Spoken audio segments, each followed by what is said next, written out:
Welcome back. Animal is a movie that needs to be talked about for good reasons or bad. In my case, mostly bad. There were some over enthusiastic film personalities and reviewers who went to the extent of saying it is a landmark film and the timelines of Indian film should be seen as before Animal and after Animal.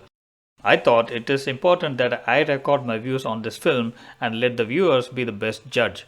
Let me make my stance clear. This is not my kind of movie, not even remotely intelligent or entertaining. Before I trash it altogether, it is not a complete bad movie. It is just bad in parts and for most of the parts. There has been enough of reviews and trailer that gives away the plot of the film, so I am not getting into it. When Arjun Reddy came out in 2017, I was one of those fanboys who just could not stop raving about it, to the extent that people started running away from me. In spite of the controversial and overwhelming theme of toxic masculinity, I could not shake away the freshness in approach to storytelling and Vijay Deverakonda's powerful performance. I do not see Kabir Singh as a different offering of Sandeep Reddy Vanga for obvious reasons, though I am a big admirer of the hardworking Shahid Kapoor. So practically, Animal is a second creation from Vanga's stable. Naturally, expectations were high much before the release, and that explosive trailer set the stage for a grand opening. We could already see what was coming, and so it did. I could ignore Vanga's approach to women once, but when a pattern emerges, I could not help but wonder whether this is all that Vanga has in his ammunition. And no, I am not taking a holier than thou moral high grounds. I am just being an average film goer. To me, Vanga has tried very hard and has also succeeded in one aspect, and that is the shock value.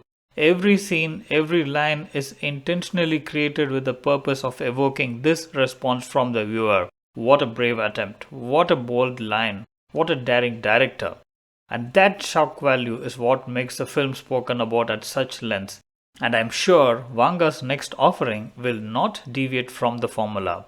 While saying this, I am by no means taking any credits away from Rabir Kapoor.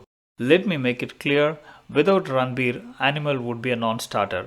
He carries the role with such a conviction and animalistic madness that he should do 5 films after this to establish a good boy persona. If you have watched the trailer and assumed that it is a tale of a son wronged by his father by not reciprocating the love for his child, then you are in for a disappointment. What was shown in the trailer is all that is about the father-son equation. In reality, the lead character Vijay is just a spoilt brat whose excuse is his father's lack of attention to him. What it actually turns out to be is the father, played by Anil Kapoor, is just a busy businessman who had no time for his family in his 40s and 50s. Not just for his son but also for his wife and daughters. The writers and director have failed to explore and establish this aspect, which is supposed to be the core of the film. Having faltered there, the rest of the film is a non-linear arrangement of one misstep to another. Here are the top 10 gems that left me perplexed. Vijay walks into his sister's classroom and fires a gun to scare away the Eve teasers because someone has to be the man of the family in his father's absence. Vijay kills his brother-in-law, who happens to be the man who is running his father's business, in the middle of a conference or seminar in a room full of executives, and murders him in cold blood. The room full of audience shut their eyes and the news never goes out. Not to mention, there is no police in the entire film. Vijay gives a 2-minute lecture on alpha males to his love interest Geetanjali just before her wedding, and she falls for him so fast that she abandons the marriage and goes with Vijay. Vijay, just like Arjun Reddy, has a superpower, and that is an everlasting libido that will shock others, and he makes it a point to bring it out at will throughout the film. Vijay makes the ultimate sacrifice by having non-stop sex with the woman who is sent to spy on him by his rival, and he confesses that to his wife because he loves his wife and he respects her. Vijay undresses his wife and admires her beauty in the living room with the domestic help around because he loves his wife. Whereas his rival Abrar, played by Bobby Deol, is a ruthless killer who kills his own man who brings him the bad news of his brother's death at the time of wedding his third wife. After killing the messenger, Abrar proceeds to rape his newlywed wife in front of everyone. Not satisfied, he continues the act in bedroom while forcing his first two wives to join the act. Perhaps he watched too much of Spartacus and Game of Thrones.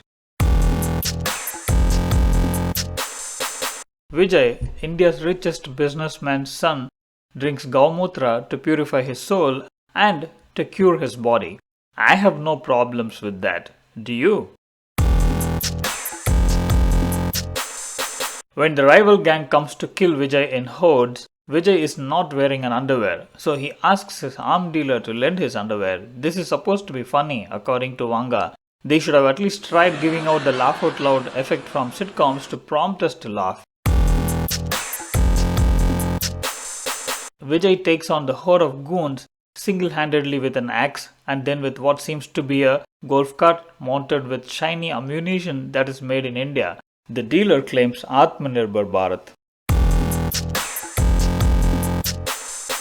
Vijay goes to his village in Punjab and brings his distant cousins who were busy flexing their muscles in their homemade gym and gallivanting in the village. And in no time, they are all ruthless killers protecting Vijay. And not to mention the old age Vijay narrating a crash story in the beginning of the movie, which makes only as much sense as Sandeep Vanga's interviews. There are countably infinite such gems. If you can digest these 10, you have a gut strong enough to stomach the rest of the film. Go watch it. If not, I have some nice Studio Ghibli movies to recommend to watch with kids and pretend that animal doesn't exist. Peace. See you next time. Till then, bye bye.